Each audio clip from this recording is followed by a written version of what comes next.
지금부터 세션 2 미래 에너지 사회로의 이행과 우리의 전략 시작하겠습니다. 앞에 세션이 좀 지연이 돼서 시간이 좀 늦어졌습니다만은 대략 70분, 1시간 10분 정도 세션 2가 진행이 됩니다. 발표가 2분 있고요.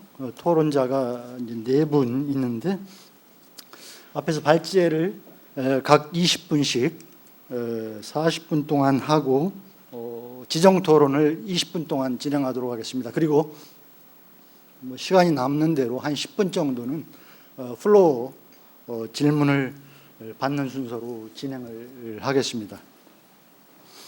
이 시간을 잘 지키려면 무엇보다도 그 발표자 2분께서 협조를 많이 해주셔야 될 것 같고요. 우선 오늘 참석하신 저 발표자 2분 먼저 소개해 드리겠습니다. 첫 번째 발표를 맡아주실 블룸버그 BNF의 시니어 프로페셔널 미스터 마틴 탱글러 소개해 드리겠습니다.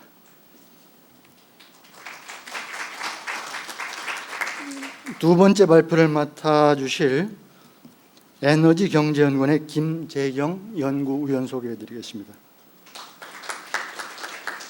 예, 토론자 4분입니다. 우선 수소융합 얼라이언스 추진단의 신재행 단장님 오셨습니다. 예, 경일대학교 박진남 교수 오셨습니다. 예, 고등기술연구원의 유영돈 연구위원 오셨습니다. 그리고 한국에너지기술연구원 신재생에너지연구소의 김종원 책임연구원 참석해 주셨습니다. 네, 지금부터 첫 번째 발표를 들을 텐데요.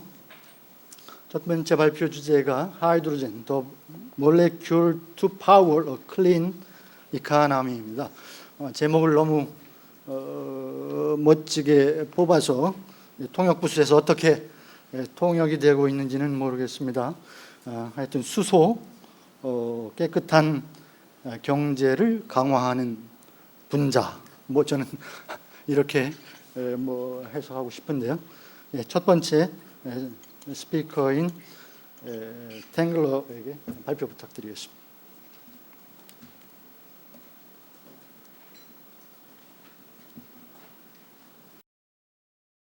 Hi everyone, my name is Martin Tengler and I'm an analyst at Bloomberg NEF. And today I would like to talk about hydrogen and talk to you both about how we think about hydrogen and where we've got with our research on hydrogen, where the question that we are trying to answer is, can hydrogen be the molecule to power a clean economy? But before I get to my presentation, let me just share with you 2 slides to present my company. Bloomberg NEF is part of Bloomberg LP. We have 250 research professionals around the world, including here in Seoul.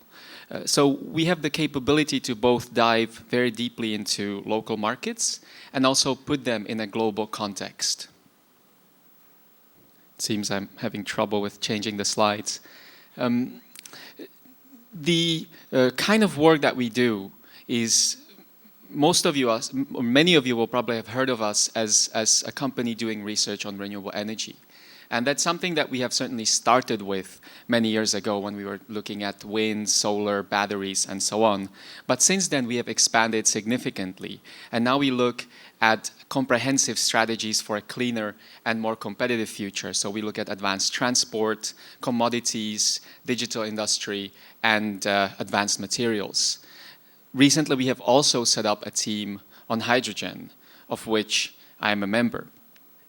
Most of you have probably seen a chart very similar to this one in one shape or another. Hydrogen has a lot of potential to help us decarbonize the economy. It can serve as fuel for cars, trucks, ships, all the way to planes. It can be used for electricity generation. It can provide heat for steel, cement, aluminium. and also heat for buildings, both residential and commercial. And of course, it could potentially heat entire cities and even countries. And finally, hydrogen can also serve as feedstock for chemicals, fertilizers such as ammonia, and also for products such as steel and glass. So the potential of hydrogen is that it could help decarbonize some of the sectors that are very difficult to decarbonize using just renewable electricity that we cannot electrify so easily. Some of those sectors could include heavy-duty and light-duty vehicles, which together account for about 20% of human-induced greenhouse gas emissions. We could also use hydrogen to decarbonize steel, cement, and industries like ammonia or methanol, which use hydrogen as a feedstock. But in order for us to be sure that hydrogen can be used for decarbonization in this way, we need to answer two very important questions. And the first question is, do the economics work? And what I mean by that, you can think of it in three separate parts. The first one is, how much does it cost to make hydrogen, both today and how much it might cost at some point in the future? Second is, how much does it cost to transport and store hydrogen?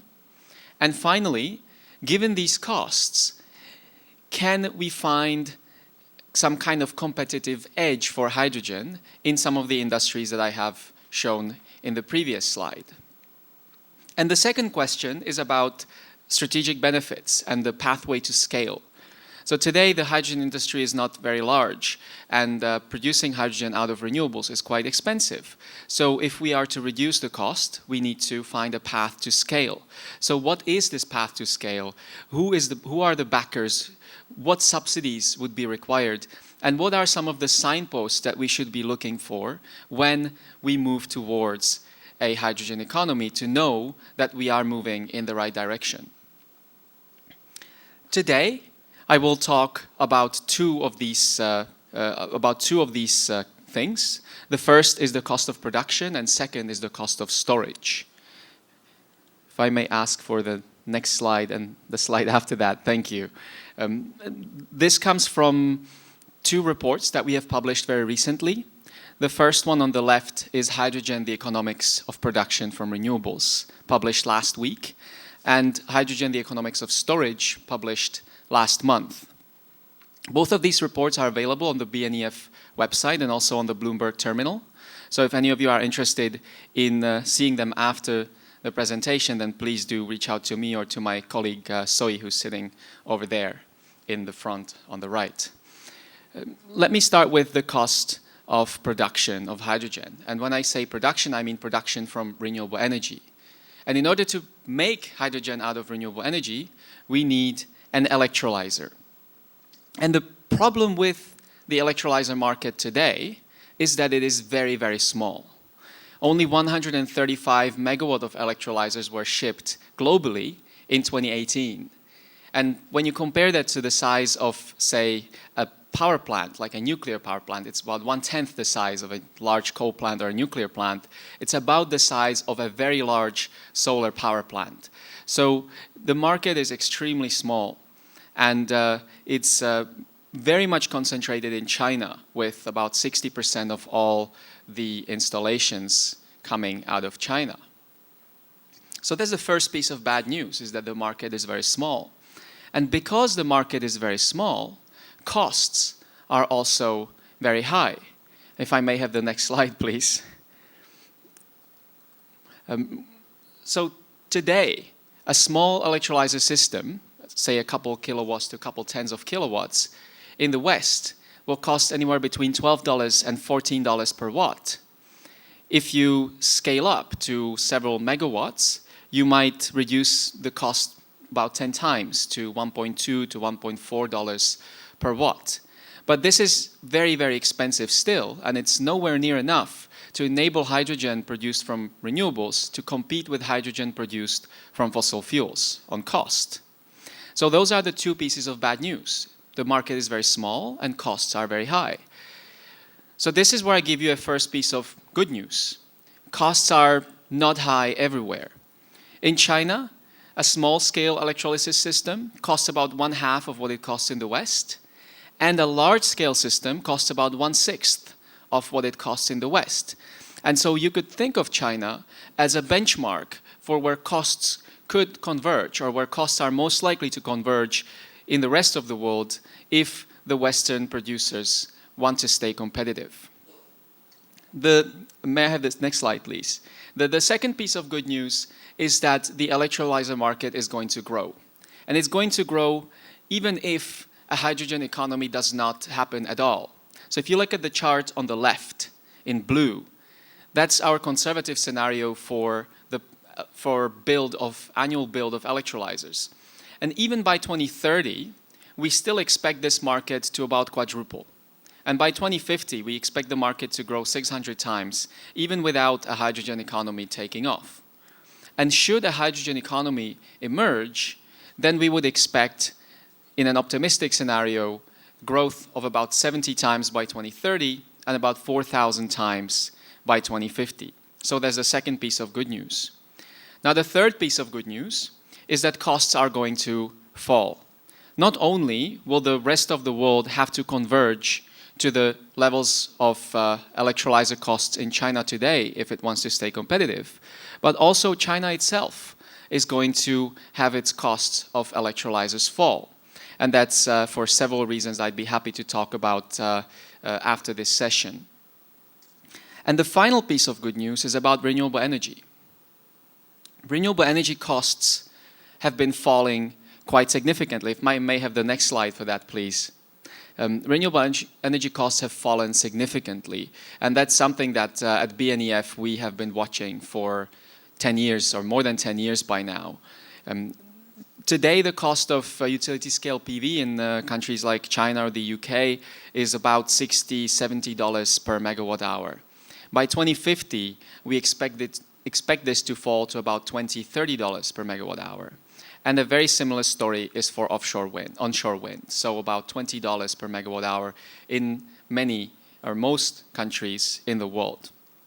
Now, all of this combined, the decline in the cost of electrolyzers and the decline in the cost of renewable electricity is going to lead to a decline in the costs of hydrogen produced from renewable electricity.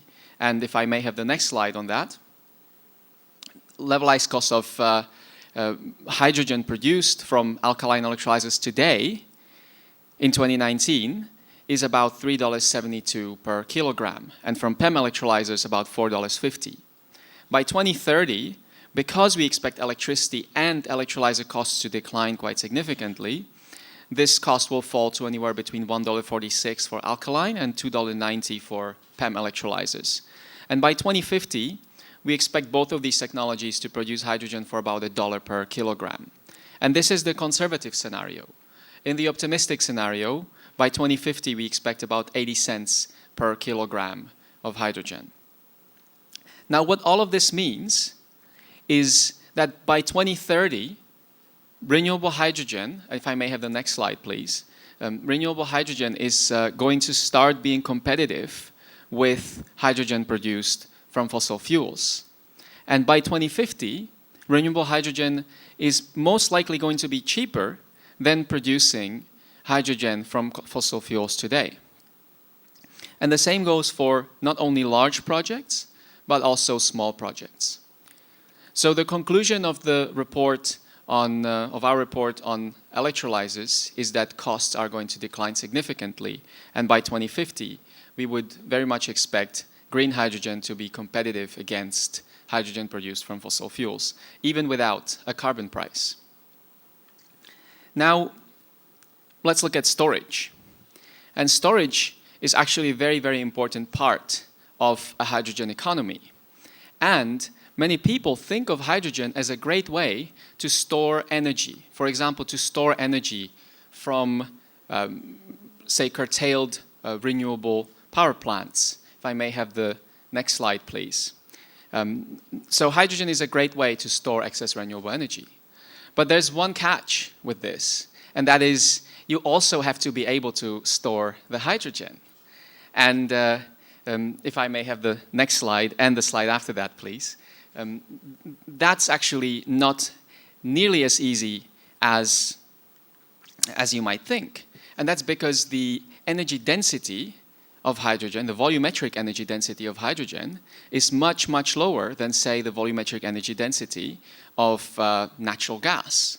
So let's say that you have an MMBTU of natural gas and you have a tank that fits exactly that 1 MMBTU. May I please have the next slide? Thank you. And so imagine this tank can fit 1 MMBTU of natural gas. Now, at say 200 atmospheres of pressure. So what if you wanted to store 1 MMBTU of hydrogen at the same pressure? You would actually need almost 4 tanks like that.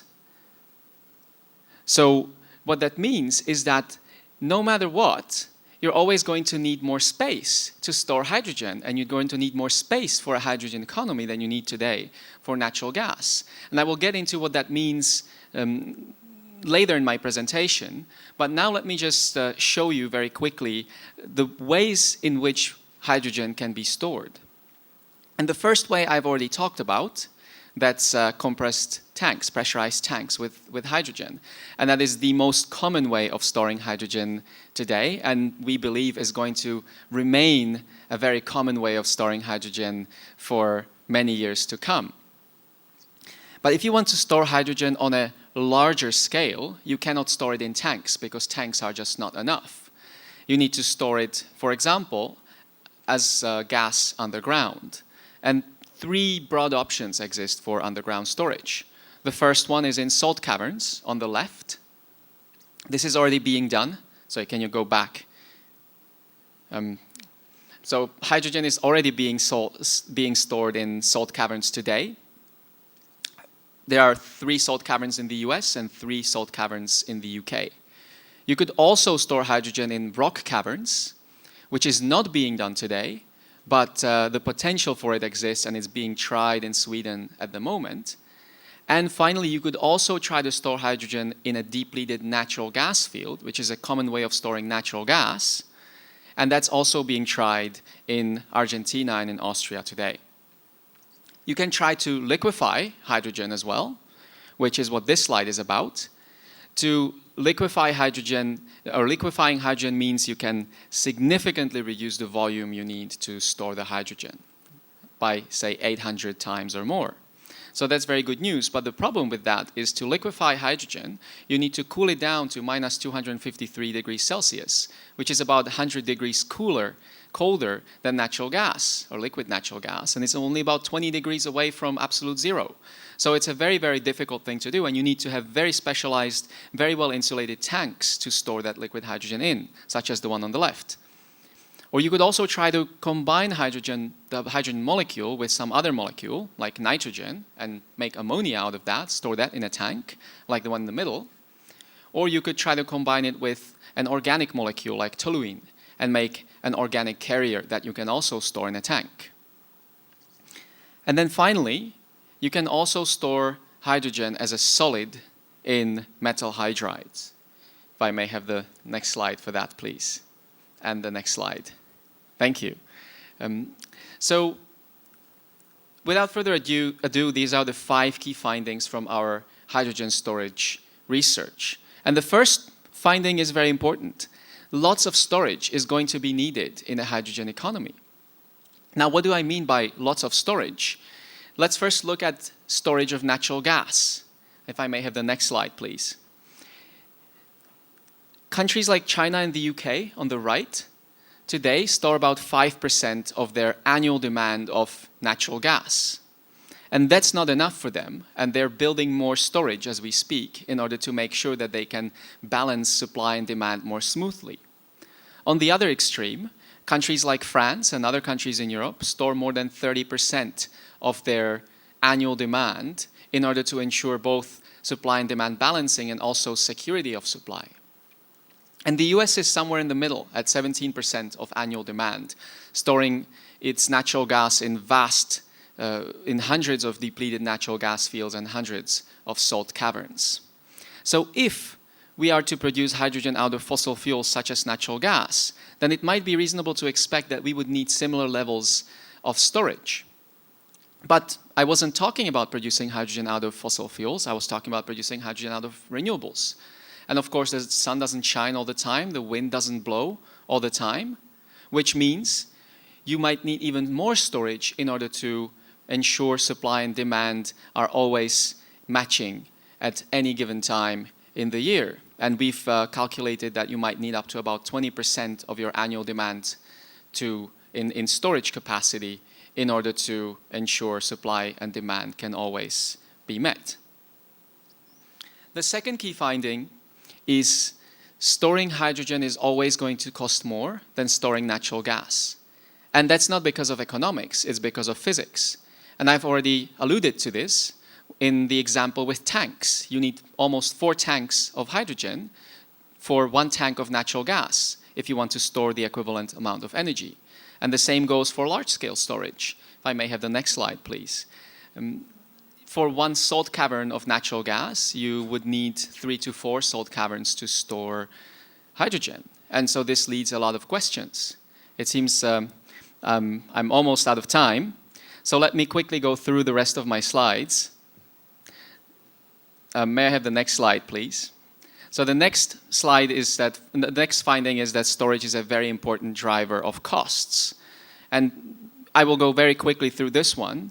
If you're producing hydrogen today for $1 or $2, you might have to pay another 25 cents to $1 for storing it. So you're virtually doubling the cost in certain cases. May I have the next slide, please? And the one after that. Thank you. And a point that's very important for a country like Korea is that some countries will pay less than others, or more than others, for their storage. So if you are a lucky country, then the cheapest way in which you can store hydrogen on a large scale is in a salt cavern. But you cannot make salt caverns everywhere. And places like Japan and Korea actually lack the salt deposits required in order to make salt caverns. And that means these countries are going to need to use some other technology, such as a rock cavern, which costs about 3 times as much money. So that means these countries might need to pay more for their hydrogen. And the final piece of finding is that we expect costs of storage to come down. So costs of storage today, anywhere between 23 cents to, say, $1 for salt caverns and rock caverns, could fall to, say, 10 cents and 25 cents in the future if a hydrogen economy takes off. But at that time, hydrogen is also going to be cheaper, and that means that storing hydrogen is still going to be a very important thing and a very important cost component. I'm out of time, so I will not show you my remaining 2 slides, but I would be happy to answer any question after this session. Thank you very much. 예, 발표 잘 들었습니다. 수소의 생산 비용 그리고 수송 저장 비용, 수요 개발과 관련한 이슈들을 잘 정리했다고 생각이 되고요. 시간을 잘 지켜서 발표해 주신 미스터 마틴 탱글러에게 다시 한번 감사의 말씀 드리겠습니다. 두 번째 발표 주제는 수소 경제 로드맵 이행을 위한 세부 전략과 과제입니다. 에너지경제원인 김재경 박사께서 발표해 주시겠습니다. 네, 저 에너지경제연구원의 김재경입니다. 오늘 저 토론자로 오신 신재인 단장님, 또 유영돈 교수님, 또 박진남 교수님, 유영돈 박사님, 박진남 교수님, 김종원 박사님은 사실 한 자리에서 뵙기도 힘든 우리 수소 분야의 최고 전문가분들이십니다. 그래서 오늘 끝나고 이게 발표가 끝나고 이렇게 세션이 끝난 다음에 질의응답하실 때 많은 질문들을 해주시고 궁금하신 것들을 많이 물어보실 수 있는 좋은 자리가 아닌가라고 생각이 들고요.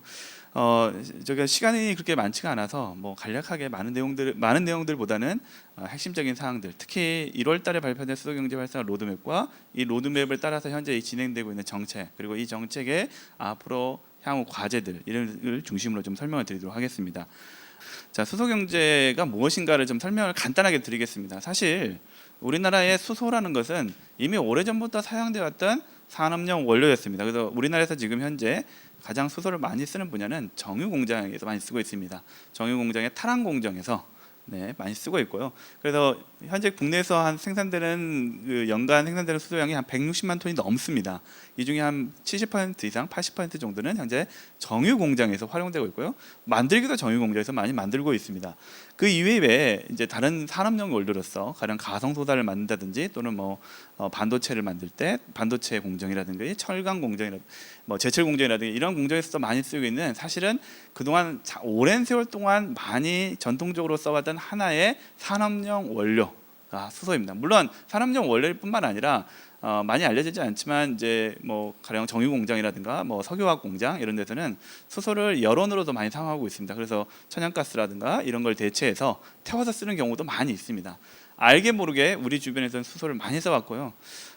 사실 저희가 에너지경제연구원이 울산에 있는데요. 울산에 가보면 가끔씩 저도 이제 수소를 공부하기 전에는 잘 몰랐지만 가끔씩 수소를 수송하고 있는 튜브 트레일러라는 차가 돌아다닙니다. 예전에는 그게 무슨 차인지도 잘 몰랐지만 이제 이걸 저희가 수소를 공부하면서 이제 알게 된데요.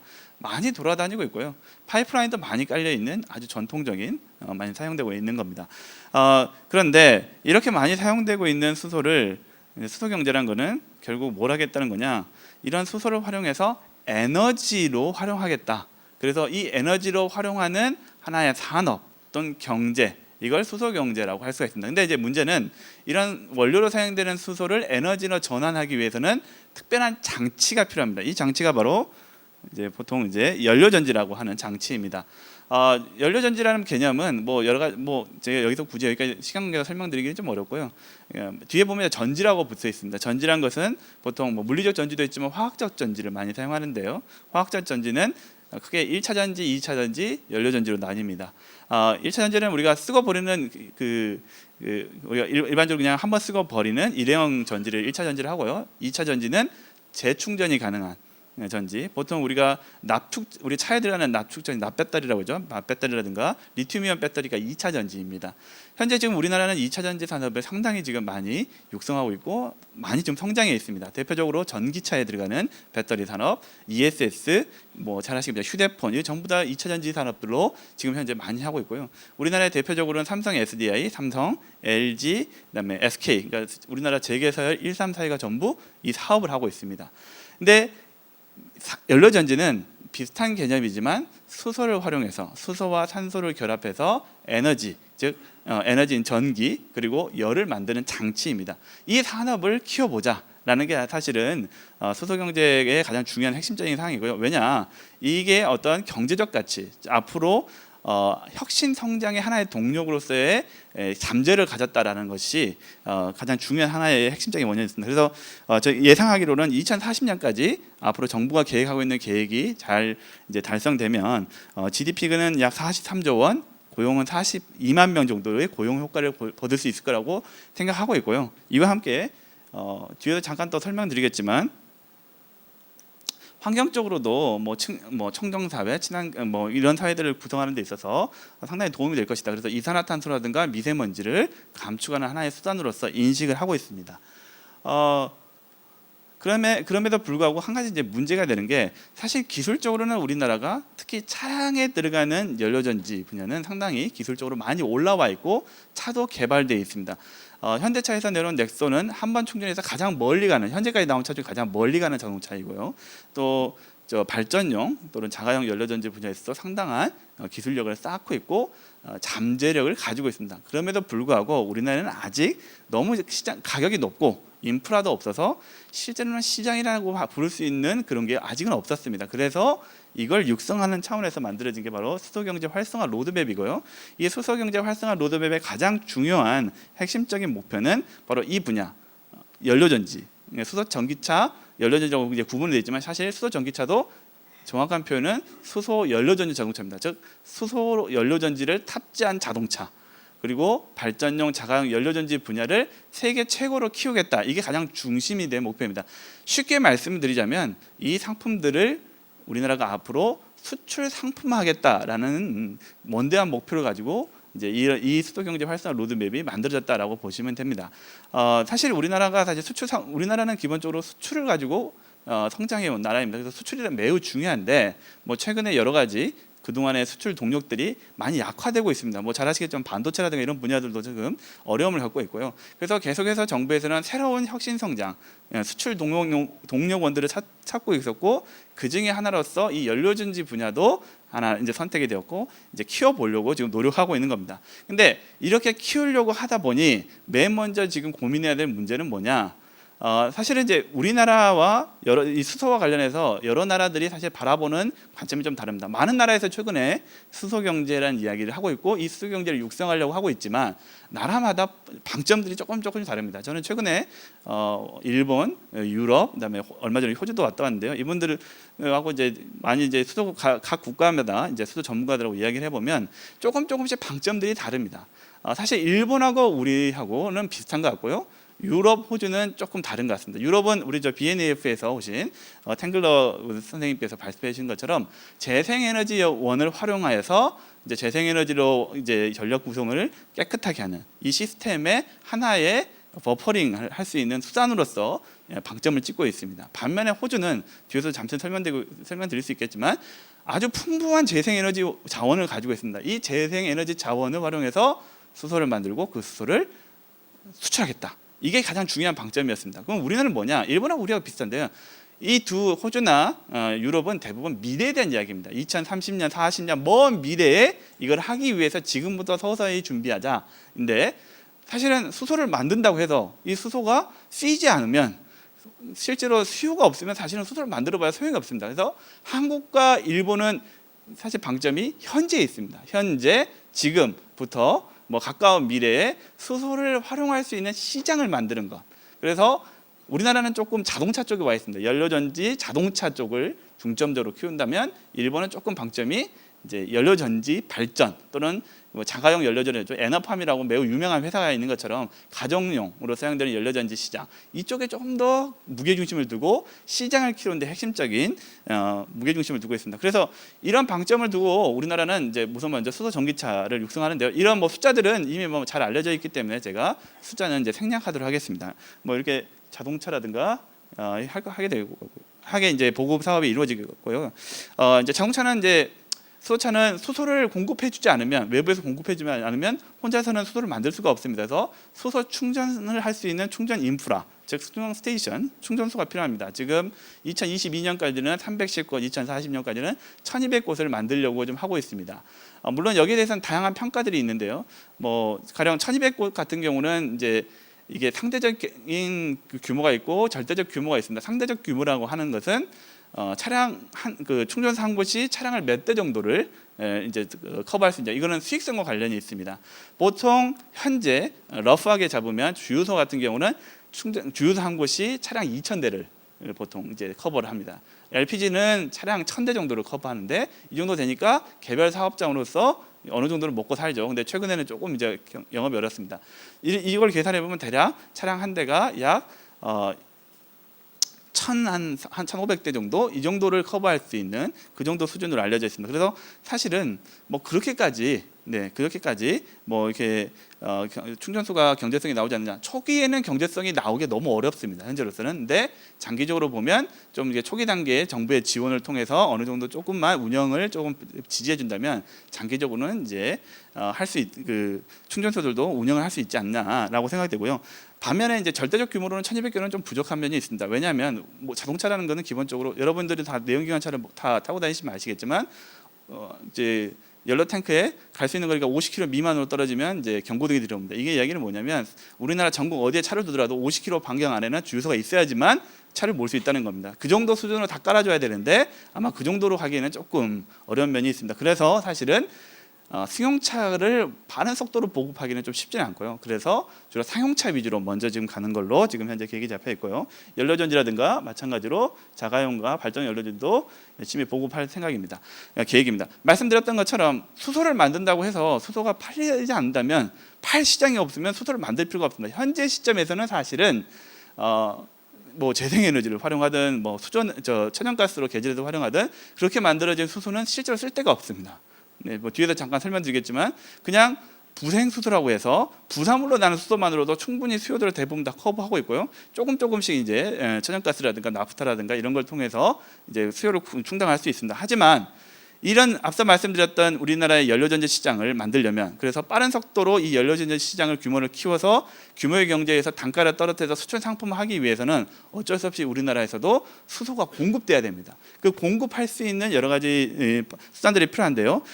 대략 저희가 이제 수요를 이제 로드맵에 따라서 이제 추정을 해보면 지금 현재는 약 한 13만 톤 정도가 필요하지만 2022년에는 47만 톤, 2040년대는 526만 톤까지 이런 수소 수요가 생길 것으로 생각되고, 그리고 이 수소는 생산 단가가 제일 저렴한 것부터, 현재는 이제 부생수소, 부산물로 나오는 부생수소가 가장 저렴하게 지금 공급될 수 있기 때문에 이 물량으로 우선 충당을 하고, 지금 이제 가스공사가 주축이 돼서 천연가스 보급망, 배관망을 통해서 천연가스를 개질해서, 또 추출이라는 표현을 쓰는데 추출해서 또 공급할 단기적인 계획을 가지고 있습니다. 현재는 이렇게 좀 단기적으로 저렴한 수소를 먼저 공급하는 게 우선이라면, 장기적으로는 이제 약 70% 정도 70% 정도를 이제 CO2가 발생하지 않는 그런 수소로 공급할 계획을 가지고 있습니다. 물론 이제 이걸 위해서 여러 가지 인프라도 깔 건데요. 네, 뭐 좀 너무 시간을 조금 주셔서 제가 좀 빨리 넘어가겠습니다. 지금 현재 하고 있는 계획이 뭐냐?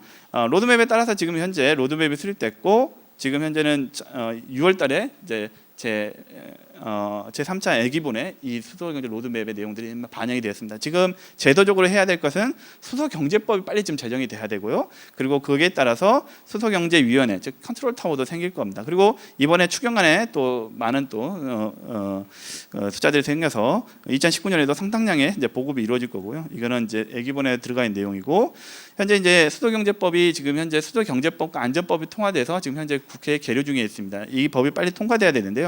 이 법에 따르게 되면 세 개의 기관이 또 새롭게 설립될 가능성이 있습니다. 하나는 이제 수소안전기술원, 수소유통센터, 수소산업진흥원, 이렇게 세 개 기관이 이제 들어설 것으로 보이고요. 뭐 2015년에도 사실은 저희가 이제 수소경제 마스터 플랜이라는 것을 에너지 경제국에서 세운 적이 있습니다.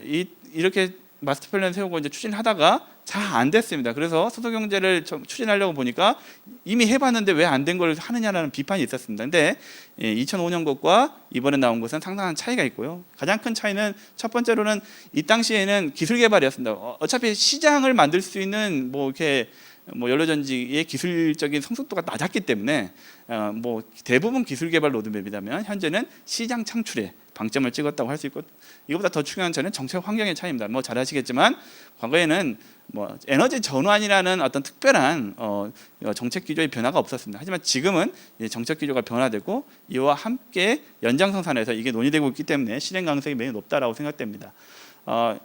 저는 이제 여기에 대해서 이제 간단하게 평가를 드리자면, 사실 이 수소경제 활성화 로드맵은 어디에 지금 방점을 찍혔느냐, 아까 처음에 말씀드렸던 것처럼 경제적 가치, 신성장 산업을 육성하는 혁신산업 정책입니다. 근데 이제 에너지 이 정책을 연구하는 사람에서 더 중요한 부분은 수소라는 연료가 어떻게 에너지가 공급되느냐가 더 중요하고요.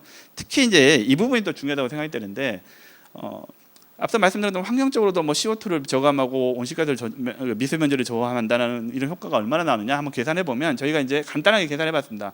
네, 계산해 보면 이렇게 로드맵대로 하면 2020년까지 2040년까지 상당량의 1kg로 가는데 상당량의 이제 온실가스 저감 효과가 있습니다. 이 전제 조건이 뭐냐?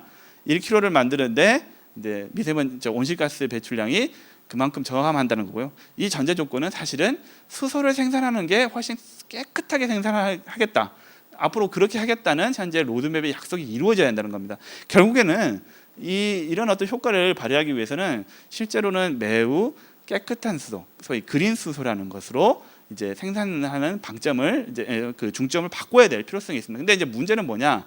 사실 여러 가지 문제가 있습니다. 사실은 이제 로드맵상에는 아직 생산 방식별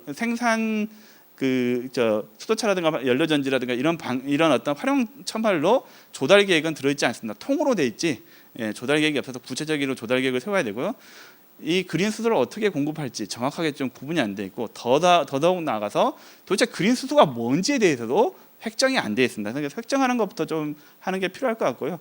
획정하기 위해서 조금 저희는 참고를 해볼 수 있다고 생각되는 게, 유럽에 소위 이제 Certified Premium 수소라는 이런 제도가 있습니다. 그러니까 인증 제도가 있습니다. 사실 수소를 만들어 놓으면 이걸 석탄에서 나오든 석유를 가지고 이렇게 개질해서 나오든 재생에너지로 나오든 사용자의 입장에서는 다 같은 수소입니다. 여기에 뭐 꼬리표가 달려 있는 게 아니기 때문에 뭐 상관이 없는 거죠. 가장 가격이 싼 수소, 즉 경쟁력인 수소가 어쨌든 시장을 주도할 수밖에 없고 상대적으로 비싼 수소들은 어쩔 수가 없습니다. 뭐 재생에너지로 만드는 수소가 싸진다고 하더라도 그 전제 조건은 시장에서 팔려야 싸지는 거죠.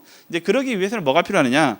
사실은 가격을 좀 이게 제품의 품질을 차별화시켜서 가격을 좀 달리 받을 수 있도록 인증제 같은 것들을 적용해 보는 게 어떨까? 그래서 유럽의 회사는 인증제를 적용하는데 유럽 같은 경우는 크게 두 가지로 구분해서 인증을 하고 있습니다. 하나는 이제 기준은 대략 좀 대규모의 중대규모의 그 개질수소에서 발생하는 온실가스의 정과정량을 계산으로 해서 한 60% 미만인 수소를 대상으로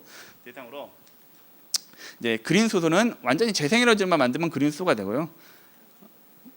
재생에너지는 아니더라도 일정한 기준 이하로 탄소가 발생되면 저탄소 수소로 인정해 줍니다. 뭐 가령 천연가스로 개질해서 만드는 수소도 뭐 CCS를 붙이면 뭐 저탄소 수소 될 수 있고 원자력으로 만들 수도 있고 또는 뭐 바이오매스를 활용해서 탄소 중립성을 확보한다면 될 수 있는 이런 것도 있기 때문에 우리가 꼭 이제 재생에너지만 가지고 할 수 있느냐, 재생에너지원으로만 해야 된다라고는 좀 어려운 것 같고 또 이런 수소들도 또 같이 함께 중간 이행 단계에서는 함께 해주는 게 좋지 않을까라고 생각이 들고요. 또 뭐 인증제라든가 이 부분은 좀 넘어가도록 하겠습니다. 또 한 가지는 이제 결국에는 우리나라도 이제 수소를 수입해야 될 필요가 좀 있을 것 같습니다. 뭐 이게 사실은 뭐 전 세계적으로 재생에너지로 만드는 수소의 단가가 떨어지면 좋겠지만 국내에서 단가가 떨어질 수 있는지는 좀 더 고민해봐야 될 것 같고 이걸 결정하는 가장 큰 문제는 우리나라 재생에너지원, 특히 수소로 활용할 수 있는 수소로 만드는 데 활용할 수 있는 재생에너지원이 얼마나 있느냐. 사실 그렇게 우리나라보다 훨씬 풍성한 나라도 많습니다. 뭐 가령 호주 같은 데는 뭐 엄청난 재생에너지원이 가지고 자기가 못 쓰는 것도 있으니까요. 그런 나라에서 도입하는 방안, 이런 방안도 함께 우리가 고민해 볼 수 있지 않을까라고 생각됩니다. 현재 지금 호주 같은 경우는 일본하고 갈탄 관련해서 브루나이하고 뭐 이런 것도 하고 있고요. 또 우리나라도 이제 이성 프로젝트를 한번 이제 수행해야 되지 않느냐. 2030년부터는 실제로 시행할 수 있는 이성 프로젝트를 한번 수행해 보는 것도 필요하지 않을까. 그리고 이와 관련해서 인수기지라든가 이런 것들도 어디로 둬야 될지 한번 논의하는 게 필요하지 않을까. 시간 관련해서 좀 빨리 했습니다. 이상으로서 마치도록 하겠습니다. 감사합니다. 예, 김재경 박사님 수고하셨습니다. 놀라운 발표 실력을 목격했습니다. 40페이지에 달하는 자료를 20분 정확하게 지키면서 아주 발표 내용은 수소 경제의 기본 개념에서부터 그 로드맵의 주요 내용 그리고 또 수소 경제를 활성화하기 위한 과제까지 아주 요약 정리를 너무 잘해 주신 것 같습니다. 다시 한번 감사드리고요. 이제부터 지정 토론자 여러분들이 토론을 듣겠습니다. 토론은 5분 내로 해주시는데요. 아까 소개해드린 순서의 역순으로 토론을 부탁드리겠습니다. 첫 번째 토론으로 김종원 한국에너지기술연구원 책임연구원님께 부탁드리겠습니다.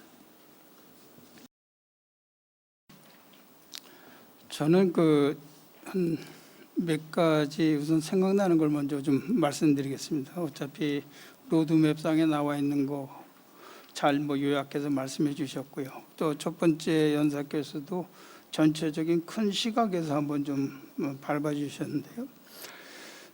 우선 첫 번째 왜 전하고 지금하고 틀린 게 뭐냐 했을 때 예전에는 이제 연료전지하고 전기차, 수소전기차에 집중했다 이런 얘기를 하는데 지금도 마찬가지로 그렇게 집중해야 된다고 저는 생각합니다. 전 세계에서 투자 들어가는 부분은 첫 번째가 수소전기차입니다. 두 번째가 충전소를 있어야지만 전기차가 뭐 움직이니까 당연히 뭐 충전소가 들어가고요. 그것은 이제 점점 버스나 트럭으로 움직인다는 관점에서 이제 대형차 위주로 다 움직이는 거. 나머지 뭐 드론이 됐든 뭐 트램이 됐든 기차가 됐든 선박이 됐든 이제 그 다음은 좀 따라붙는 문제고 거기는 좀 오래 걸리는 문제입니다. 그죠? 자동차 쪽에서 700기압 연료전지 100kW급을 가지고서 두 개를 넣어서 200kW급하고 하는 거는 알고 있는 기술의 확산입니다. 그래서 첫 번째 우리가 가지고 있는 강점이 자동차라고 한다면 그 부분에서 확실하게 성공을 하고 또 성공할 수 있도록 만들어줘야 그 다음에 확산이 되면서 모든 것이 이제 원활하게 돌아갈 수 있다 이렇게 이제 생각을 하고요. 그래서 이제 거꾸로 예전에 주력으로 했던 거에 성과가 지금 나타났으니 그걸 가지고 확산하는 의미로다가 이제 좀 전체적으로 신산업이라는 이런 형태로 다 좀 확대시키는 부분 뭐 이런 거를 좀 말씀드리고요. 두 번째는 앞에 시간에서도 얘기 나셨지만 재생에너지라고 그래가지고서 우리한테 유리하지 않다 하는 얘기입니다. 재생에너지가 우리가 많은 거 아니죠, 그죠? 그래서 거꾸로 보게 되면은 지금 산유국도 지금 뭐 재생에너지에 관심이 많다 하는데 사실은 산유국들의 공통점이라고 하는 것은 그 사막 지역이나 뭐 이런 부분도 좀 많이 있고 못 쓰는 땅이 많이 있다는 얘기죠. 그만큼 재생에너지, 특히 대표적인 PV에 대해서는 그 충분한 자원량이 또 있다 하는 뭐 그런 내용들을 제가 말씀드리겠습니다. 우리가 가진 강점이 예를 들어서 하나가 가지고 있는 게 Q솔라가 있죠. 그것은 뭐 10대 기업 안에 충분히 들어가는 아주 대기업입니다. 그죠? 그래서 PV 가지고서 수전을 해야 된다 그러면 수전의 쪽은 또 세계적인 기업이 또 있습니다. 물론 뭐 우리나라에서도 하나케미칼에서 그동안 소금물 전해서 가성소다 만드는 그런 프로세스를 30년 정도는 아마 그 운영한 경험이 있을 겁니다. 그래서 국내에서도 뭐 대응할 수 있는 그런 여력은 있습니다만 당장 해야 된다고 하면 글로벌 기업과 같이 우리가 가지고 있는 PV 시스템을 같이 뭐 해외에서 해서 들여오는 방안을 하는 것이 오히려 지금 뭐 국토가 좁은데 재생에너지 온갖 그런 그 민원이 많이 들어오지 않습니까? 이것도 해소할 수 있는 방안이 되겠다. 우리가 강점을 살리면서 그렇게 할 수 있는 방안이 되겠다. 이런 식으로 우리가 주력으로 돼야 될 부분은 자동차와 충전소, 기타 거기서 파생될 수 있는 산업, 트럭이 됐든 버스가 됐든 뭐 지금 그런 부분이 됐다 하는 얘기 하나 하고요. 두 번째는 우리가 가지고 있는 재생에너지의 강점을 이용해서 해외에서 사업해서 국내에서 하더라도 절대 이것은 뭐 손해보는 작업은 아니다. 이 얘기를 말씀드린 걸로 해서 제 말씀 대신하겠습니다. 감사합니다. 네, 김종원 박사님 말씀 잘 들었습니다. 계속해서 유영돈 고등기술연구원 연구위원님께 토론 부탁드리겠습니다. 예, 고등기술연구원의 유영도입니다. 올 초에 로드맵 발표되자마자 모든 언론에서 수소경제가 맞느냐 틀리냐 뭐 갑론을박을 했거든요. 근데 요새 언론을 보면은 갑론을박은 좀 적고 어떻게 하면은 수소경제로 이행을 할 거냐 이제 어느 정도 화이가 아니라 하우 쪽으로 얘기가 굉장히 많이 나온 것 같습니다. 애경련에서 그걸 위해서 이행 계획을 제가 수립하고 있는 걸로 알고 있거든요. 그리고 이제 수소의 어떤 서플라이 체인을 보면 생산, 저장, 운송, 활용 이렇게 돼 있거든요. 어느 정도 역할이 분담이 돼 있는 것 같아요. 활용은 수소, 전기차 업체 또 연료전지차 업체가 주도를 하고 있는 걸로 알고 있어요. 여러분들이 로드맵을 자세히 보시면 2025년에 수소 전기차는 내연기관 차 정도의 생산 비용으로 낮추겠다. 그 규모는 연산 10만 대 규모로 생산할 경우는 내연기관 차 한 4천에서 5천만 원. 그럼 굉장히 큰 기술 개발이 따라줘야 되거든요. 마찬가지입니다. 연료전지도 지금은 연료전지 발전이 굉장히 비쌉니다. 2025년에 가스터빈 중형 가스터빈 발전 정도의 연료전지 발전으로 가격을 다운시키겠다. 사실 이게 정부에서 수소 경제의 당분간의 자금 투자하는 굉장히 큰 논리거든요. 활용 쪽은 논리가 잘 돼 있습니다. 근데 활용을 하기 위해서는 저장, 운송, 생산이 필요하거든요. 이쪽은 아직까지도 누가 주도를 해야 될지 모릅니다. 초창기에는 수소 인프라기 때문에 정부가 주도를 해야 된다. 그런 얘기가 많이 나왔거든요. 그렇기 때문에 아까도 조만간에 수소 유통센터가 만들어져서 우리가 수소 스테이션 가격으로 킬로그램당 6,000원, 4,000원 공급하기 위해서 유통센터에서 약간의 비싼 가격으로 사주고 거기에 싼 값으로 판매를 하면 되지 않을까. 그런 논리로 가거든요. 근데 저희가 2030년까지는 시장이 형성이 안 돼가지고 어쩔 수 없이 정부 돈이 들어가는데 그렇다면은 생산, 저장, 운송 분야에 2030년 정도까지의 정부가 투자할 수 있는 견인력을 생산, 운송, 저장 분야에서 뭘 만들 거냐 이게 좀 없다는 겁니다. 정부에서는 기업에서 이러이러한 비즈니스 모델에서 이렇게 하면 사업이 된다는 명확한 걸 제시를 하면 투자하겠다는 거거든요. 그렇기 때문에 차량하고 연료전지 쪽은 투자하는데 생산, 저장, 운송 분야는 아직은 조금 그런 게 부족하기 때문에 아마 이런 게 또 하나 좀 명확히 구성이 돼야 될 것 같고요. 아까 김재경 박사님이 말씀하셨다시피 수소 경제 전제 조건은 CO2 프리인 수소입니다. 사실은. 왜냐하면은 요새 온실가스, 미세먼지 이게 굉장히 핫하게 와 있거든요. CO2가 많이 배출되는 수소, 이건 수소 경제에 의미가 없습니다. 그렇다면은 CO2 프리인 사회로 궁극적으로 가기 위해서는 과연 CO2 프리인 수소가 뭐냐 이걸 정의를 해야 됩니다. 수소에 대한 이름이 굉장히 많습니다. 블랙 수소, 그레이 수소, 블루 수소, 저탄소 수소, 그린 수소. 굉장히 이름이 많이 있다는 건 다른 수소를 만드는데 이면에 뭔가 숨어 있다는 거거든요. 그렇기 때문에 유럽에서는 그린 수소, 저탄소 수소 조건을 SMR 베이스로 메가주울당 91g을 레퍼런스로 해서 그거의 60% 수준인 34g CO2 per 메가줄 수소를 저탄소 수소, 그린 수소로 정의를 해서 그거에 대한 인센티브를 주겠다는 거거든요. 유사하게 전기도 요새 REC, 태양광 발전, 풍력 발전해서 REC를 주거든요. 아마도 이게 보급 확산하기 위해서는 CO2 프리인 수소를 만들기 위해서는 우리나라도 조만간 적용될 것 같아요. 근데 하나 어려운 점이 있습니다. 전기는 생산해서 그리드로 물리기 때문에 어떻게 생산하느냐에 따라 인센티브를 주는 게 명확하거든요.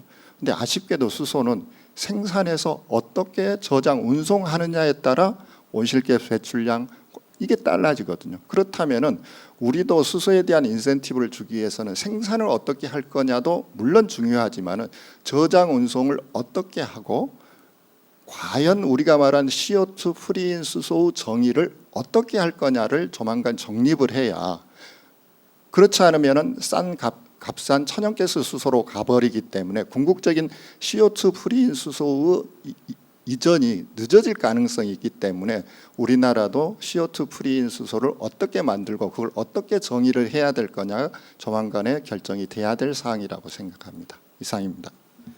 네, 감사합니다. 수소의 생산, 저장, 운송의 주도 문제와 또 CO2 프리 이 수소의 그 개념, 그 정의가 중요하다는 말씀으로 요약이 되는 것 같습니다. 계속해서 경일대학교의 박진남 교수님께 토론 부탁드리겠습니다. 네, 반갑습니다. 저는 한 세 가지 정도만 말씀드리려고 하는데요.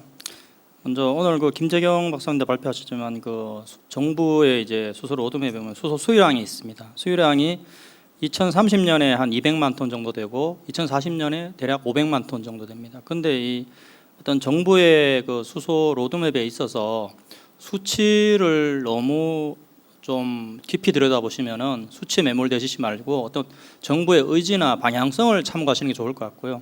그 다음에 실제로 뭐 에너지경제연구원이나 사업하시는 분들이 참고하실 게 그 수소 수요량은 사실은 아까 발표됐었지만 모든 수소 분야의 수요량을 이야기하는 건데 거기 숫자를 해석하실 때 수소 수요량 중에 그 발전이 들어가 있습니다. 연료전지 발전에 들어가 있는데 사실 연료전지 발전은 순수 수소로 할 수도 있고 메탄을 이용해서 수소로 발전할 수도 있거든요.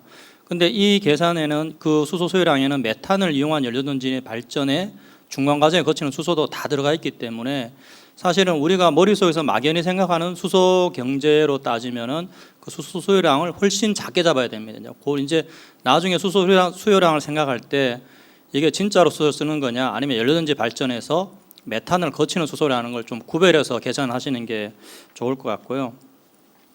그 다음에 또 하나는 두 번째는 그 수소 수용성 문제입니다. 지금 우리가 뭐 지속가능 시스템 모든 좋은 것들 이야기하면서 이제 수소를 미래 에너지로 이제 어떤 지목하고 계속 노력을 하고 있는데 실제로 이게 그 대중에게 받아들여지지 않으면은 확산이 되기가 굉장히 어렵거든요. 지금 현재도 뭐 인천이나 이 몇몇 지역에서 대전도 그렇고요. 연료전지 발전소 건설에 대해서 주민들이 반대도 있고 서울에도 지금 거의 해결이 다 됐지만은 수소 충전소 건설을 그 현지 주민들은 반대하는 경우가 있거든요. 그래서 우리가 뭐 기술이나 이런 당위성만 가지고 밀어붙이기보다는 지금 이런 행사도 있지만 어쨌든 대중의 홍보를 더 많이 해서 수소에 대한 친화성을 좀 높여야 될 것 같고, 사실 수소의 수용성은 그렇게 큰 문제는 안 될 거라고 생각합니다. 이게 우리 주변에 이미 LNG나 프로판을 뭐 사방에 쓰고 있는데, 뭐 굳이 비교를 하자면 프로판 같은 경우는 공기보다 무겁기 때문에 뭐 고이고에서 사실은 더 위험할 수도 있거든요. 근데 수소는 가볍기 때문에 설사 누설된다고 하더라도 바로 날아가기 때문에 우리가 뭐 비슷하게 생각한다면 그냥 주변에 LNG 보듯이 수소를 보면 되기 때문에 그렇게 수소에 대해서 민감하게 반응할 필요는 없다고 생각하고요. 그 다음에 이제 마지막은 이제 그 세 번째는 이제 애경연에서 이 행사를 했으니까 좀 관련해서 말씀드리면은, 저도 이제 수소와 관련되는 뭐 연구를 하거나 정책을 좀 보는 입장인데, 애경연은 보니까 이 공대 출신이 안 많으신 것 같더라고요. 대부분 경제나, 그러니까 제가 보기에는 일반인이에요. 일반인 시각으로 보시는데 그게 더 좋습니다. 왜냐하면은 이 전부 다 엔지니어 공대인 사람이 보면은 너무 기술적인 측면이나 자기가 하고 있는 일, 그러니까 이 객관적으로 안 보고 주관적으로 일을 많이 보게 됩니다. 그렇지만은 애경연에서 이걸 좀 경제적 관점 이제 개념을 가지고 일반 시각에서 바라보면은 훨씬 많은 코멘트나 이제 조언을 해줄 수 있거든요. 그런 걸 좀 많이 해주시길 바라고, 사실 수소가 CO2도 없고 값도 싸고 뭐 그렇게 좋은 게 많으면은 정부가 나설 필요가 없죠. 이게 그렇다면은 이게 우리가 바라는 미래의 어떤 그 좋은 점에 도달하기 위해서는 중간에 그만큼 투자와 희생을 해야 됩니다. 그 단계를 지금 잘 거쳐가기 위해서 이걸 하는 거고요. 그런 쪽을 좀 애경연이 많이 좀 짚어주시고 노력해 주시면 좋겠고, 그다음 마지막으로 이제 수소 로드맵이 원래 나왔지만은 이게 굉장히 급하게 만들어진 거기 때문에 절대로 완벽하다고 할 수 없습니다. 이제 오류도 있기 때문에 제가 보기에는 적어도 몇 년 주기적으로 좀 수정을 해야 되지 않나 합니다. 감사합니다. 네. 네. 박진남 교수님 토론 잘 들었습니다. 세 가지로 너무 요약을 잘 해주셨기 때문에 제가 뭐 다시 정리할 필요는 없을 것 같습니다. 마지막 토론자로 수소융합 얼라이언스 추진단의 신재행 단장님께 토론 부탁드리겠습니다. 예, 안녕하세요. 수소융합 얼라이언스 추진단장 신재행입니다. 오늘 두 분 좋은 발제 감사드리고요.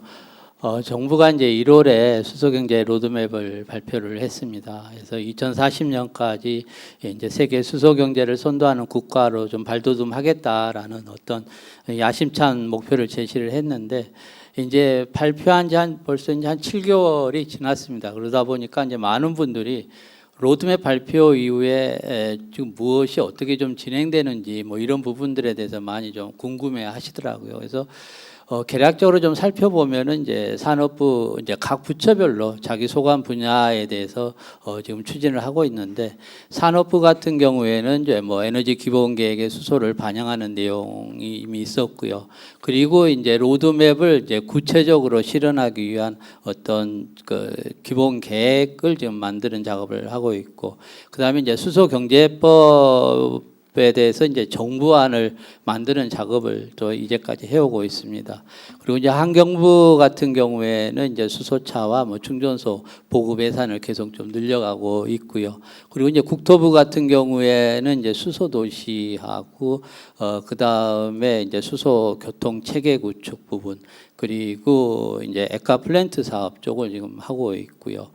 그 다음에 이제 과기부 같은 경우에는 이제 기술 개발 로드맵을 만들고 있고, 이제 인재 양성이라든가 기술 혁신 개발 쪽에 지금 중점을 두고 추진을 하고 있습니다. 그래서 기술 개발 뭐 이런 부분들은 뭐 단기간에 효과가 나오지 않기 때문에 좀 시간이 걸려야 될 것 같고요.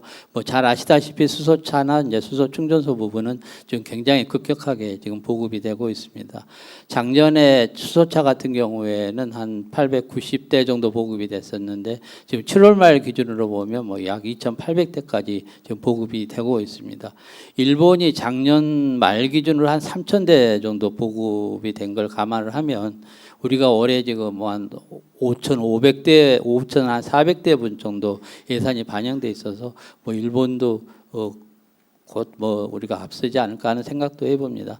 그래서 이제 다만 이제 문제가 되는 것은 이렇게 각 부처별로 추진을 하다 보니까 이거를 좀 총괄적으로 아우르는 그런 어떤 총괄 컨트롤 타워라든가 또 전체적으로 아우르는 어떤 기본 계획, 수소 계획 등의 이런 작성 등이 필요한데, 아직 이 부분들이 지금 아직 마련이 돼 있지 않습니다. 이 부분은 아까 뭐 김재경 박사님도 이야기하셨지만 이제 수소경제 육성법에 이런 부분들이 다 포함되어 있기 때문에 수소경제법이 이제 통과가 되면 이런 시스템이 구축이 돼서 보다 좀 안정적으로 지속될 것으로 보입니다.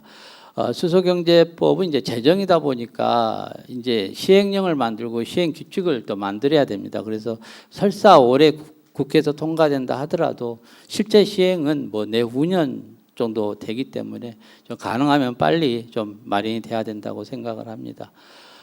그리고 이제 뭐 최근에 가장 좀 많이 이야기되는 부분이 방금 박진남 교수님도 이야기하셨지만 이제 주민의 수용성 부분이 굉장히 좀 이슈가 되고 있습니다. 그래서 사실 우리가 뭐 LNG나 LPG와 같은 어떤 가스 시스템을 이미 도입을 해서 한번 해본 경험이 있기 때문에 이 기존의 어떤 경험과 노하우를 이 수소 쪽에 접목을 시킨다면 우리가 보다 좀 빠르게 효율적으로 또 안정적으로 관리할 수 있을 거라고 생각을 합니다. 그래서 수소 경제라는 거는 뭐 어차피 우리가 갈 수밖에 없는 그런 어떤 영역인 것 같고요. 그래서 어떤 지금 초기 단계에는 어떤 경제성이라든가 사업성 부분이 뭐 분명 안 나올 수밖에 없을 겁니다. 그래서 이런 부분들에 대해서 정부가 좀 적극적으로 역할을 하고 민간도 좀 적극적으로 참여하면서 수소 경제를 가능하면 빠른 시일 내에 정착되기를 기대해 봅니다. 이상입니다. 네, 신재행 단장님 말씀 잘 들었습니다. 네 분 토론자 모두 수고하셨고요. 시간이 약간 남았는데요. 플로 질문을 받도록 하겠습니다. 두 분 발표자께 질문을 하셔도 좋고 네 분 토론자께 질문을 하셔도 좋습니다. 질문 있으신 분 손 들고 질문해 주시기 바랍니다. 예, 소속하고 성함 말씀해 주시고 어느 분한테 질문해 주시는지 말씀해 주시고 질문해 주시기 바랍니다. 그 발표 내용 중에 질문 하나랑요. 그다음에 그 일반적인 내용 하나에서 두 가지 질문드리겠습니다. 그 친환경 수소의 해운 인송이라고 해서 이제 일본과 호주의 이제 갈탄 추출 수소 방식을 소개해 주셨는데요. 제가 지식이 미천해서 잘 이해를 못했는데 호주 갈탄이라는 게 석탄의 한 종류고 되게 드라이한 석탄으로 알고 있는데 이 방법이 어떻게 변환 과정을 거쳐서 친환경 수소 제법이 되는지 좀 궁금하고요. 제가 알고 있는 지식으로는 이제 수송화법에서 이제 탄소하고 이제 물을 혼합시키면 H2랑 이제 CO 불완전 연소대에서 나오는 CO가 발생되는데 제가 모르겠습니다. 제가 잘 몰라서 드리는 질문입니다. 어떻게 갈탄, 석탄의 한 종류 드라이한 콜에서 나오는 방법이 친환경 수소 방법으로 되는지 그렇게 궁금하고요. 또 최근에 상반기에 그 노르웨이에서의 충전소 폭발 사고가 있었는데 그거의 사고 원인이 구명이 됐는지 좀 질문을 드리도록 하겠습니다.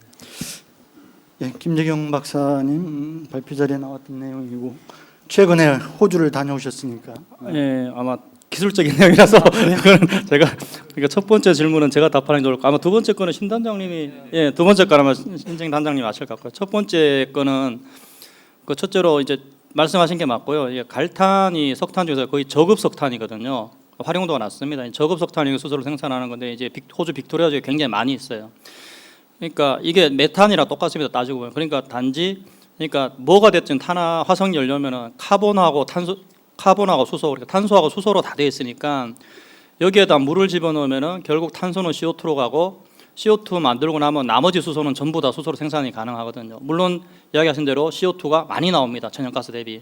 CO2가 많이 나오는데 그게 다행히 아까 그 첫 번째 발표 자료에 있었는데 호주 빅토리아 주에는 지질 구조가 좋아서 거기는 CO2를 땅 속에 저장할 수 있는 여건이 됩니다.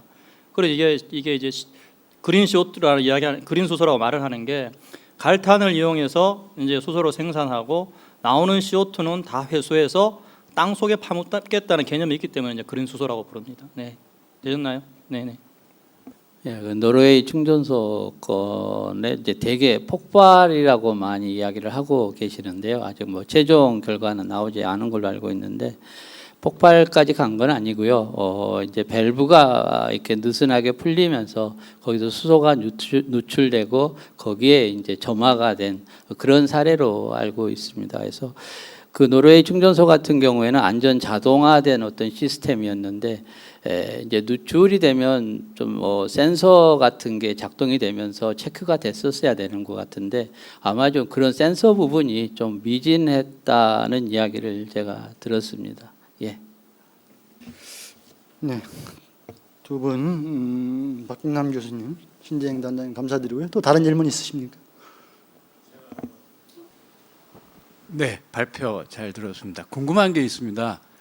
지금 뭐 앞으로 우리나라가 아까 말씀하신 것처럼 갈탄에서 수소 저거 하는 것도 있겠지만 지금 당장 수소를 좀 보급화되려면은 부생 수소 가지고도 안 되고 또 부생 수소 역시 아까 발표하신 거에 보면은 뭐 울산이라든지 그 밑에 지방이 있는데 수소 충전소가 실질적으로 많이 쓰는 데는 이제 서울 수도권이 될 텐데 그래서 발표한 자료에 보면은 뭐 39대인가 37대 버스 뭐 해가지고 수도권에 서울에 한다고 그러는데 그거 보니까 튜브 트레일러 가지고는 경제성이 안 나고 울산에도 지금 키로당 8,000원, 7,500원씩 한다고 그러는데 그걸 또 운반비까지 하면은 경제성이 안 나지 않습니까? 그래서 서울시에서 뭐 이렇게 얘기하는 거 보니까 계절기를 도입해 가지고 그러니까 LNG를 계절기를 통해 가지고 수소를 샌다는데 앞으로 우리나라의 그 방향이 수전에 뭐 그런 것도 있고 여러 가지 방법이 있는데 LNG로 이용해서 그쪽으로 가는 게 맞는지 앞으로 경제성이 어느 쪽으로 가야 이 수소 에너지가 확산이 될 수 있는지 어느 분이 좀 답변을 좀 해줬었으면 감사하겠습니다. 제가 예, 예. 김종원 박사님께서 답변. 예. 뭐 궁금해하시는 점 잘 좀 이해하고 있습니다. 우선 첫 번째가 수소를 어디서 얻느냐 하는 문제는요. 일단 수도권 같으면은 일단 인천이 가능하겠죠. 인천은 현재 지금 부생수소가 한 7만 톤 정도 있습니다. 나머지 충청권은 이제 대산이 있고요. 여수 여천권이 있고 그다음에 울산권이 있습니다. 일단 그래서 지역별로 따지면은 반경 200km를 그으면 다 교차되는 영역이고요. 지금 이제 그건 부생수소니까 그렇고요. 제 LNG를 개질한다고 하는 입장에서는 가스공사가 어쨌든 4조 5천억 원 정도를 투자하겠다고 하는 부분이 최소한도 이 수소를 공급할 수 있는 계질기를 크게 만들겠다는 얘기입니다. 지금 현재 우리나라에 있는 것은 시간당 5만立方미터짜리가 지금 2개가 있습니다. 그것도 전부 다 LNG 가지고 가는 거고요. 상황에 따라서는 LPG도 쓸 수 있는 듀얼 방식입니다. 근데 지금 가스공사에서 만든다고 하면 예를 들어서 5만 내지 10만立方미터짜리를 만드는 겁니다. 시간당이요. 그보다 더 클 수도 있고요. 그래서 가스공사에서 가지고 있는 계획 자체의 기본 계획을 보게 되면 어디다가 그런 그 대형 계질기 시스템, 공급 시스템을 만드느냐 하는 것이 이제 첫 번째고요. 거기서 지금 연구를 어디에서 드는 것이 합리적인가를 보고 있습니다. 두 번째는 충전소를 이 국가에서 가지고 있는 것은 뭐 물론 310개, 1200개까지는 로드맵이 있지만 실제 가능한 부분이 어디다가 두는 게 좋은가 하는 부분은 또 별도로 다 또 하고 있습니다. 그래서 배관으로 하는 게 좋은지 내용도 들어가 있고요. 그러니까 대형으로 수소를 만들게 되면 작은 수소 충전소까지는 배관으로 가는 게 좋겠다. 이런 얘기를 할 수 있습니다. 우리나라 지금 현재 120km 정도 있거든요. 경험이 있습니다. 그래서 이 수도권 지역에 가장 그 핵심이 된다고 할 때는 거기는 이미 그림이 어느 정도 그려져 있다는 거를 좀 우선 좀 말씀드리겠습니다. 그리고 좀 좋은 질문 중에 하나 꼭 답을 드리고 싶은 부분이 이런 겁니다. 만약에 LNG든 CNG든 뭐 사실 뭐 같은 내용입니다만 CNG 가지고서 자동차를 굴린다고 할 때는 통상적으로 내연기관하고 뭐 통상적으로 보게 되면 한 17%에서 30% 보는 거거든요. 이것은 뭐 디젤이 아니기 때문에 가솔린에 준한다고 하면 20%가 될 겁니다. 그러면 이 CNG 가지고서 수소를 만들 때 이 효율 자체는 80%입니다. 그다음에 연료전지라고 하면은 넥소 같은 경우는 뭐 60%는 얘기는 합니다만 통상 50% 잡으면 40%가 되는 거거든요. 그러니까 에너지 효율 면에서 효율이 좋다는 건 그만큼 또 사용량도 줄인다는 얘기고요. 사용량 줄인다는 건 궁극적으로는 미세먼지권 또 해외 의존도 에너지 의존도 줄인다는 얘기가 되기 때문에 어쨌든 전체적인 맥락에서 코스트란 면까지 같이 겸해서 아마 그 기업 주도로 해서 많이 좀 이 계획이 나올 거로 보고 있습니다. 키로당 2030년인가요? 3,000원대로 한다고 그러고 일본도 20년대 때 그게 뭐 몇 년이 될지 모르겠는데 그걸 단축하겠다 기간을 하는데 우리나라 같은 경우는 얼마까지 낮출 계획을 가지고 있나요?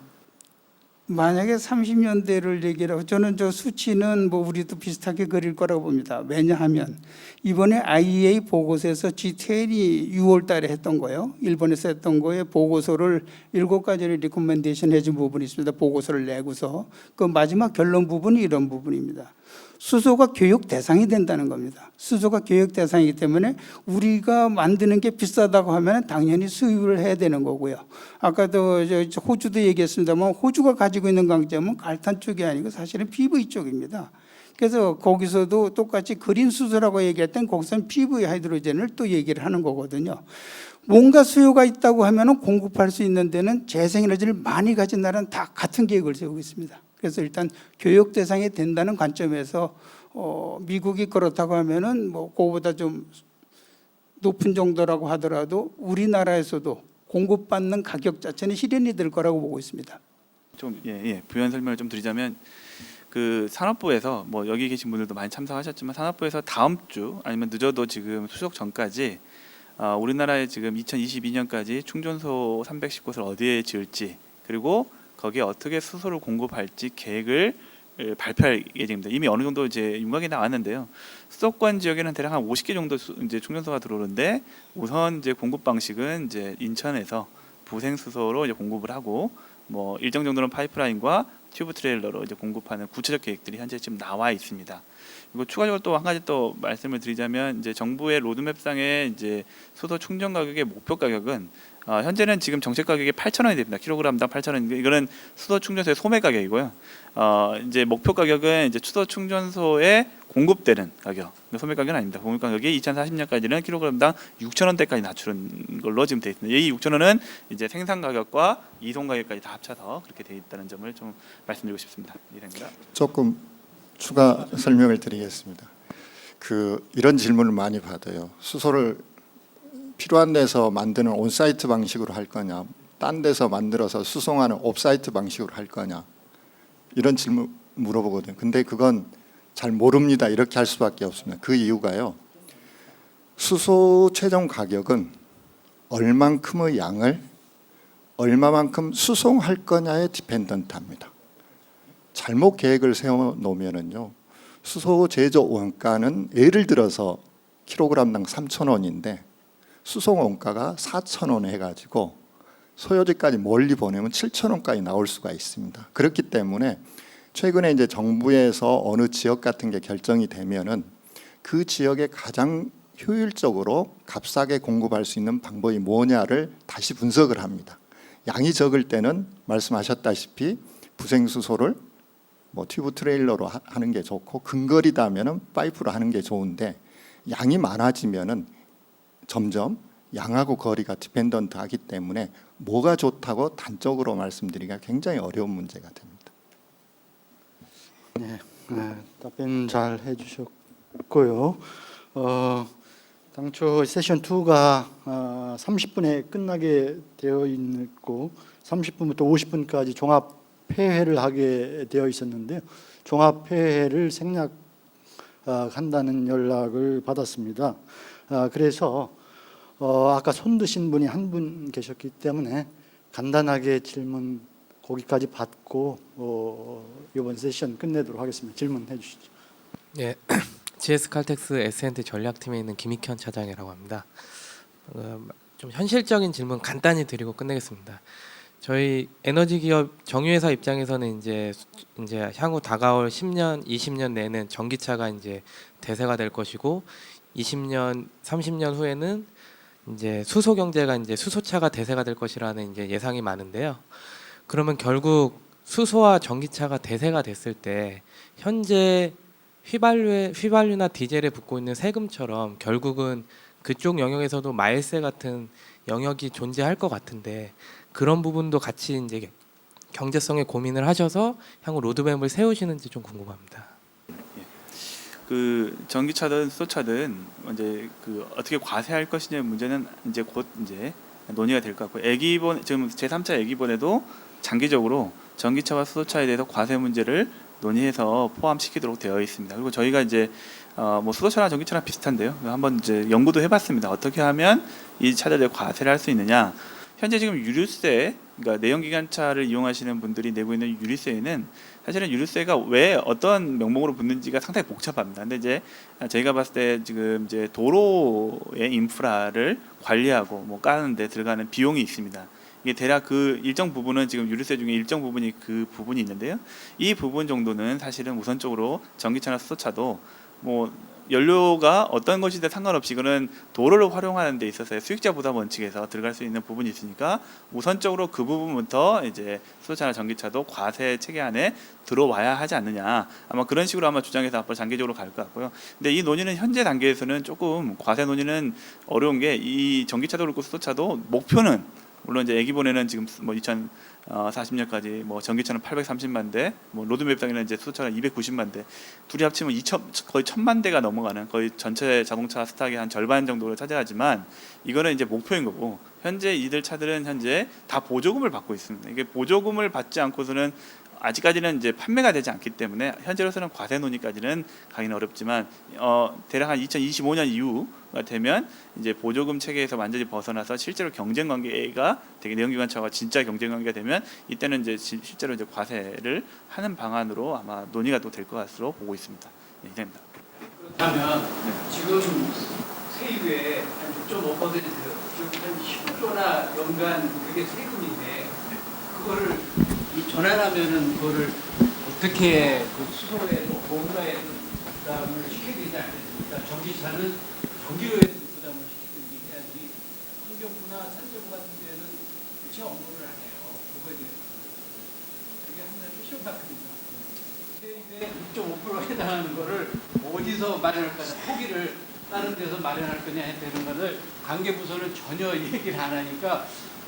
이게 보급이 되려면 실질적으로 전기료도 올라가야 될 것이고 아니면 수소하면 수소라 해도 세금을 틀림없이 그 부서를 얻을 텐데 그걸 언급하는 제가 그거는 제가 왜냐하면 그런 분야는 제가 일반인이기 때문에 이제 그쪽으로 가면 제가 일반인이기 때문에 그거 당연하신 질문인데요. 근데 이제 수소만 보면은 분명히 수소만 세금을 안 내는 건 말이 안 되죠. 분명히 어떤 형태로 국가 세금 체계에 들어야 되고 정부도 자동차나 뭐 모든 데서 세금을 받는데 그걸 손해를 볼 수 없을 텐데요. 근데 이제 수소나 전기차가 보급이 되면은 이제 친환경차가 보급이 되면 사실 그 직접적인 거 말고 간접적으로 뭐 탄소 배출량이나 이런 다른 쪽에 또 정부의 이익이기 때문에 그 설사 직접적으로 세금을 안 걷더라도 다른 간접적으로 기여하는 바람 제법 있을 거라고 생각하고요. 아마 그런 거 계산을 하고 정확하게 어떻게 알겠지만 아마 김정현 박사님 앞으로 잘 해줄 거라고 생각합니다. 뭐 참고로 뭐 아까 말씀드린 애기본에 이게 들어있기도 하고요. 뭐 사실 이제 공식적으로는 이제 논의는 안 하고 있고 뭐 공식적으로는 이제 언급이 안 되지만 기재부나 이런 데에서는 현재 지금 내부적으로 이제 검토를 하려고 하고 있는 걸로 알고 있습니다. 네.